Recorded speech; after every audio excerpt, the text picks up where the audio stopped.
Now all the text is in, and what I've pretty much done is recreated the Microsoft Word document via cut and paste into Photoshop. And it looks pretty much the same, and that was my goal. But what I want to show you, though, is now it's time to start breaking things up. Breaking up is hard to do, but when it comes to grouping, it's absolutely necessary for me and you. Okay, that was horrible, but I was making that up as I went along. That's what you get, you know. It's a design class, not a rhyme class. So what I'm going to do is I'm going to click on each one of these layers independently and start breaking them up into the groups that we had before.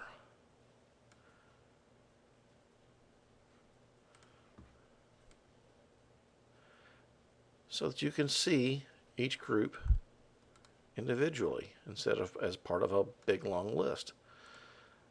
And how can you do that? What makes that easy for you to do? Well, it's because they're separated.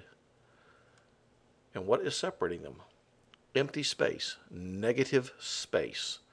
Negative space is as important to grouping as grouping itself is. You can't create groups and then keep them all together without any negative space. It's just it's two sides of the same coin.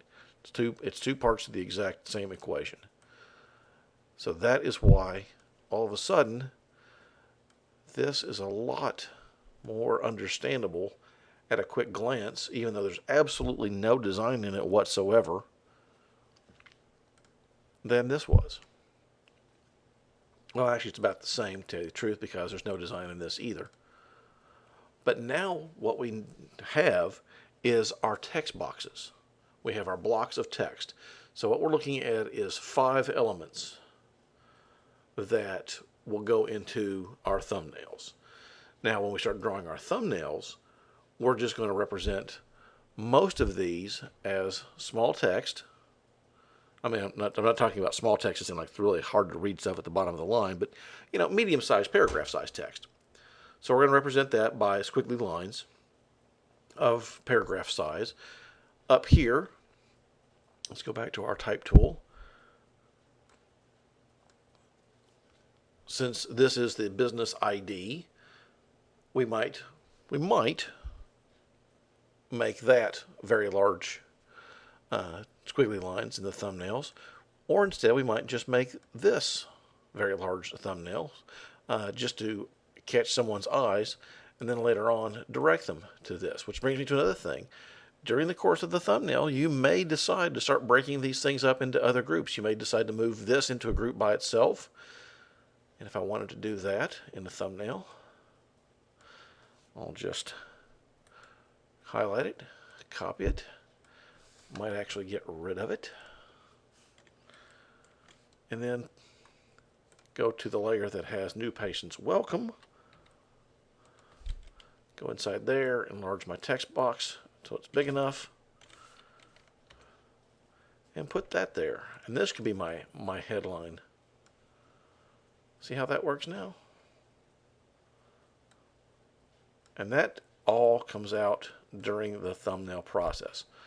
You may try it one way, the way I just had it, and then you may try it a different way, the way that I have it now.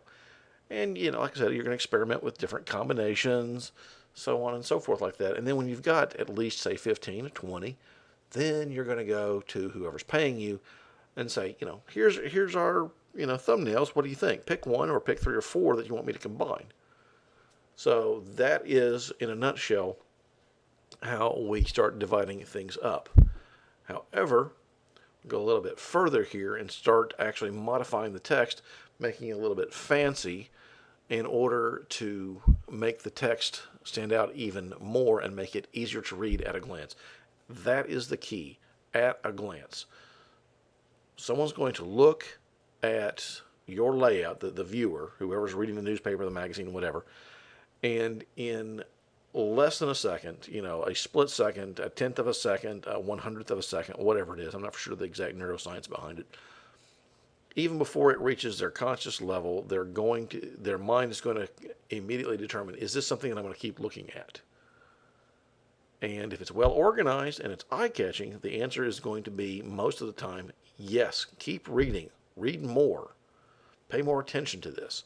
So we'll talk about how to make that text a little bit more organized even within the blocks next. What I've skipped ahead and done now is, as you remember, I've put bullets into the paragraphs to make them bulleted lists instead of paragraph form, because it's a lot easier to go straight down visually, optically, straight down a line from top to bottom instead of going way out left to right, then back down to the next line, left to right, left to right. So this will be a little bit easier for the eye to see at a glance and make some sense of, which again is key, because you're trying to get their attention real quick, and which I said before. And one of the ways that is absolutely necessary to get their attention is to present them with something that at the very first glance they know that if they keep reading it, it's going to be easy to understand and well organized. Well, that's kind of redundant. It's got to be well organized for it to be easy to understand. Another thing that you can do to make things easy to understand is, and this gets into something else, but since we're talking about typography and I've got Photoshop open, let's go ahead and talk about that. Let's talk about emphasis or priority. What I'm going to do is I'm going to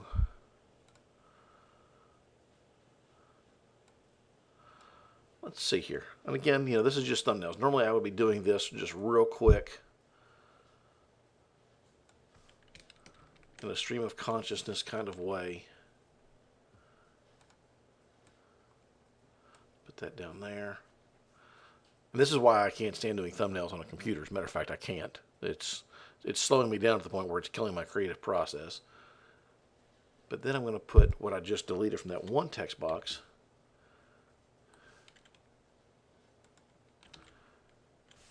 into this text box. And what I'm going to do,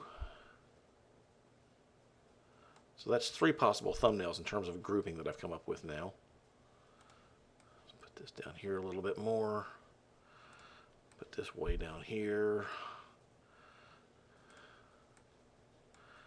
And just kind of get some room going on here for what I'm about to do.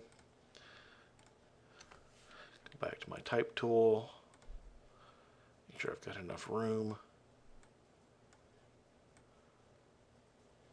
I'm going to take that and I'm going to make sure that my character control panel is open. That's where I can control the size of the text, the color of the text, all kinds of other things. So the whole thing should be set to 0 there.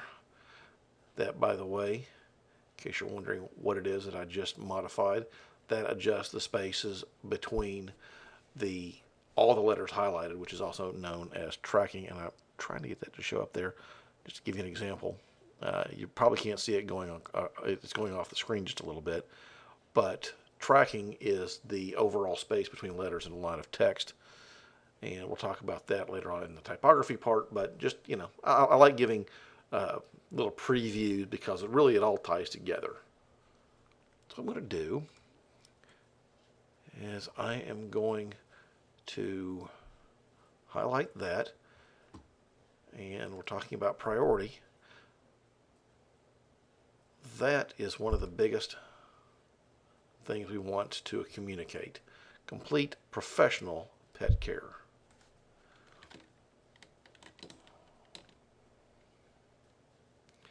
And I might do the same thing with this line.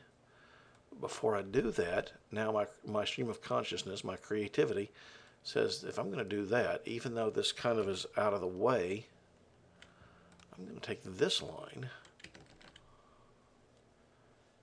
and I'm going to put it back down here. Which just goes to show you there's more than one correct combination of groups. There are other combinations that are incorrect, but there's more than one correct. So let's go back up to here, and this line I'm going to make a little bit bigger there. Now, all I'm doing, I'm not changing the size. I'm just changing the size. I'm not doing any color or anything like that. But just by changing the size, based on importance, start to get a layout forming even before I do my first thumbnail. Although technically speaking, mentally in my mind, this is the third thumbnail. Okay, that's too small to read. Never go below 12. Unless it's small print that the client doesn't want to be read, like, terms of financing or something like that. I can change my text alignment. Although really you shouldn't use things in the corner anyhow, but I'm just putting that there just to get it out of the way for right now. But again, priority is a great way to organize the elements, the text elements within an ad, even before you start putting in pictures, graphics, logos, anything like that. Now, of course, this is not a layout at all. I'm just testing the text boxes for font size. Later on, I'll actually choose my fonts. Like I said, we'll get into that when we start talking about typography. I'll adjust the text box there from the bottom. You can do that as well. But I can start choosing fonts if I click on the right button here. See all these fonts that I've got installed, and you've probably got a bazillion fonts on yours as well. But that's for a later lecture. So there are the groups in no particular order, although now I can barely resist the urge to start messing with it. Let's see here. I'm missing a layer here. Now I could put that up there, but what does that do? Oh no! I've gotten rid of the negative space between groups. That just made it more confusing. So I need to put that somewhere down here.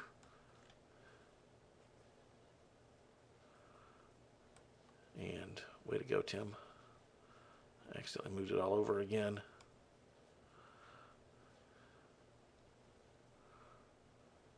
All right. That obviously very small, not very important.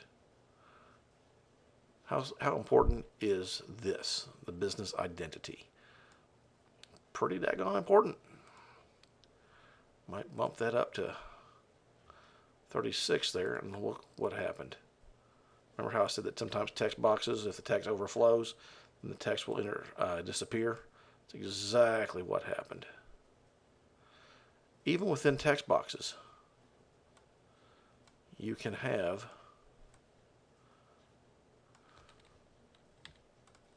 if I can get this to work,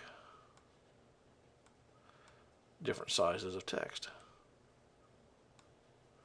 So let's bring that back down to, say, 18. So you see all the thought that goes into the design process if I'm worrying this much even before I do my thumbnails. I'm just getting some ideas for thumbnails right now. Really all I want to do is just show you